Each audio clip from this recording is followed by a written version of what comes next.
All right, all right. We're on to top five Christopher Walken movies. Can you believe it?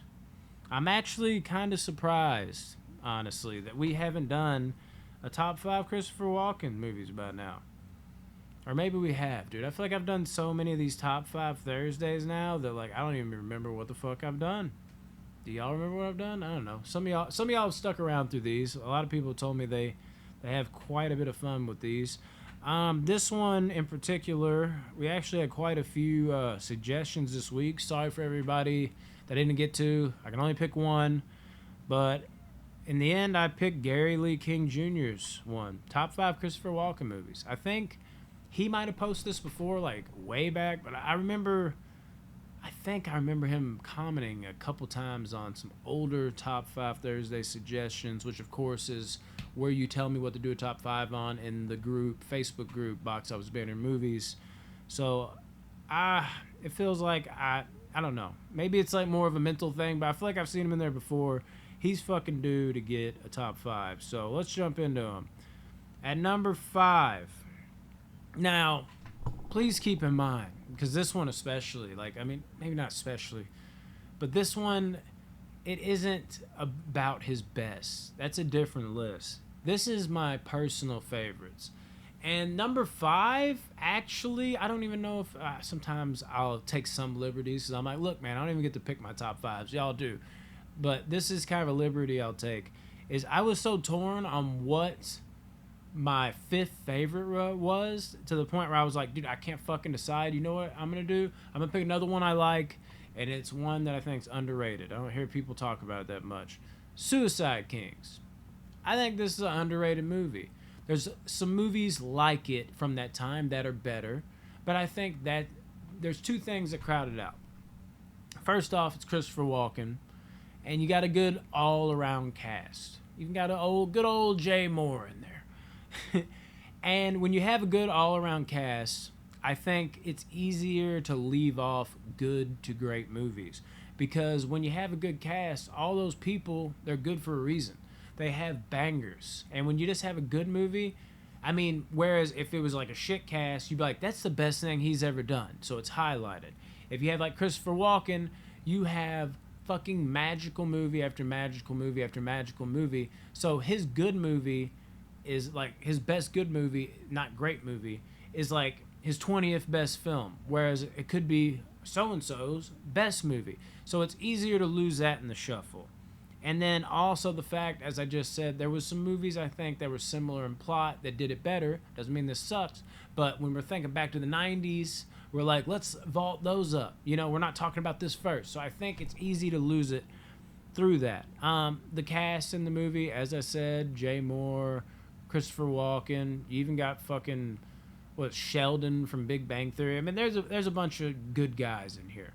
It's a solid grouping of guys, solid grouping of actors, and I think they all do a great job. And you know, they have fucking Christopher Walken tied to a chair this whole fucking movie, and he's basically just sweet talking them. And there's a little twist at the end, actually a couple twists, and it's just this whole thing where these dumbasses have this mob boss tied up, and they're supposed to like. It's like, how are they going to get out of this? And if you haven't seen it, that's all I'm going to tell you, because you got the twist. I don't want to spend too much time on that, but it's also just fun and funny even at times, watching these idiots in this situation and trying to get out of it, whereas other ones in particular are like, no, we're in it to win it. We can't back out now. He's going to kill us if he gets out. And they're trying to figure out how to get out of it. Suicide Kings at number five. Number four. I'm going to go with Seven Psychopaths, man. This is another one, dude. Sucker for a great cast, I guess. I mean, you got Woody Harrelson. You got, oh my God, Sam Rockwell. I almost forgot his name somehow. I love Sam Rockwell. And you got Christopher Walken. All these motherfuckers, it's what it is, man. You got Colin Farrell. You got these psychopaths that are psychopaths. That's what they are. They're legitimately psychopaths. But the thing is about this movie, as psycho as they are, it does not take itself seriously at all. And sometimes that can be a bad thing, sometimes it can be a good thing. In this movie, it was a great thing. They really pulled this together nicely. And it's one of the better, like, dark humor movies, I think, of the last 10, 15 years. Like, how old is this now? Shit, dude. I've been thinking, like, 2012, maybe? But yeah, if you haven't seen Seven Psychopaths, if it was one that went under the radar, you definitely should check it out. It really is a riot. Like, you might think you're getting something really serious, and it's serious in some scenes. Make no mistake about it. But this is just a perfect balance of action, seriousness, not really knowing what's going to happen next, and laughing at shit. A lot of times you're like, should I even be laughing at this? It's quality movie. Christopher Walken's a big part of that. Seven Psychopaths at 4. Number 3, I'm going to go with Batman Returns. This is one of my favorite Batman movies. I might do a Batman ranking one day. Might even be my favorite. I might have worded it that way for a reason. But yeah, so I'm not going to say where it's at. And Christopher Walken's a huge reason for that. A lot of the movie, what's interesting is you think of Danny DeVito as the villain, when really Christopher Walken is kind of the villain. And some of the boss moves this man does, like, he's actually kind of frightening in a weird fucking way, but mainly because he's just flat out, like, cutthroat, like, as fuck. Like, what he does to Michelle Pfeiffer when they're like, I can't remember exactly what she said. She's like, I thought you were gonna push me out the window, because he was like acting like he was threatening her. And then he just starts laughing. They're laughing together and just pushes her out of, like, what story window? Don't know. But my God, that was a fall. And then even just everything he does is conniving. There always is some ulterior motive, and he's flat out for himself, and he plays the role to perfection. But yet, when you think about the movie, 100 out of 100 times, someone's going to think of Danny DeVito first. And I feel like it's designed that way. But you know, even though DeVito is the monster of the movie and DeVito kills it, you know, we're not putting any shade on his performance. Everybody does. Fucking Keaton, just as good, if not better. Fucking best Catwoman. I don't care about the new one. I'll go ahead and admit that. Michelle Pfeiffer murdered this.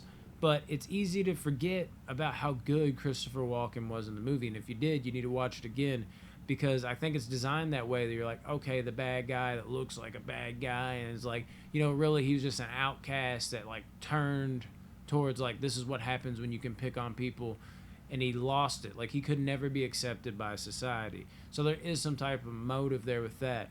Whereas Christopher Walken's just cold-blooded and fucked up for no reason, basically. Like, fuck him in that movie, but fuck him in the best way possible. Porn star fuck him. I don't even know what I'm saying anymore, but you know what I'm saying. Fuck him in the best way possible. You're like, I don't know what you're saying. I got carried away. But fuck him in the best way possible, as in he is a good villain, and it's like, God, I hate what you're doing, but that's why it should be cherished, because you are making me hate you. And very well done by Christopher Walken. At number 2, I'm going to go The Dead Zone. The horror roots had to shine through. This is probably one of the most underrated Stephen King movies. It is so good. Watching Christopher Walken go through these images and him seamlessly just acting like somebody who's just, like, struck by all these emotions and all this power that's been gifted to him, and just him seeing what he needs to do, even though he doesn't necessarily want to go through with it, but it's for the greater good. This whole movie is magical in that way, and his visions, like, you can only imagine, like, if you had these visions, like, how would you handle it? Would you just freeze up? Would you have the balls to go through if some of the things that he thinks he has to do? I don't know. I've actually talked to quite a few people that haven't even seen The Dead Zone, so I don't want to go much further than that. But Christopher Walken gets in a wreck, and then he wakes up out of a coma, and he sees things now. He has these different visions, and he's got to make some tough decisions, and ones that are easier on paper because they're like, oh my God, I can't let that happen. But also it's like, could you really, you know, you say, like, I'd stop this in a second. But, like, imagine having that type of responsibility. Whereas when you're in a big group of people, you're like, somebody's going to help, but when it's solely on you, you're probably going to do it, but, like, it's scarier that way. Like, if you saw someone in an alley, obviously you're going to help the girl that's about to get killed or raped, or the guy, whatever it needs to be. But you're like, fuck, I'm going over there and I'm not thinking twice about it. But at the same time, though, like, what's going to happen when I do? if you're a good person. You know, you might just be like, oh, fuck this, not my problem. But if you're a good person, you don't want that on your conscience. You might just run in, bull rush.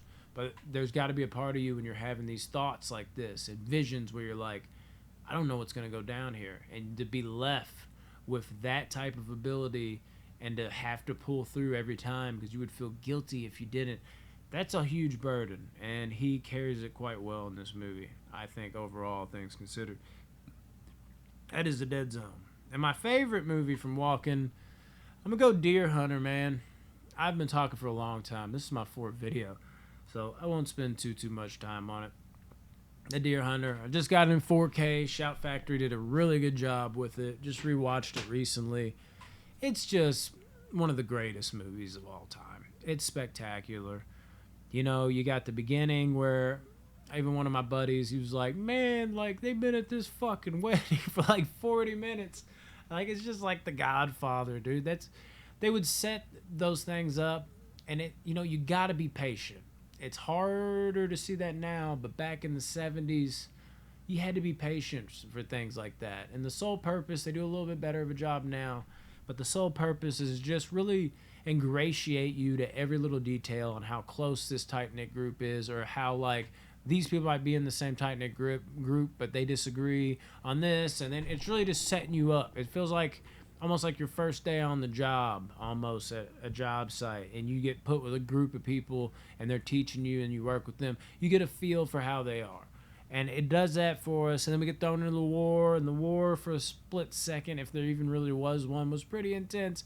But then we get, and I say that because I don't mean like shoot 'em up war. There was definitely war, because what comes next, you get the infamous bang, like blow your head off. Everybody's playing Russian roulette.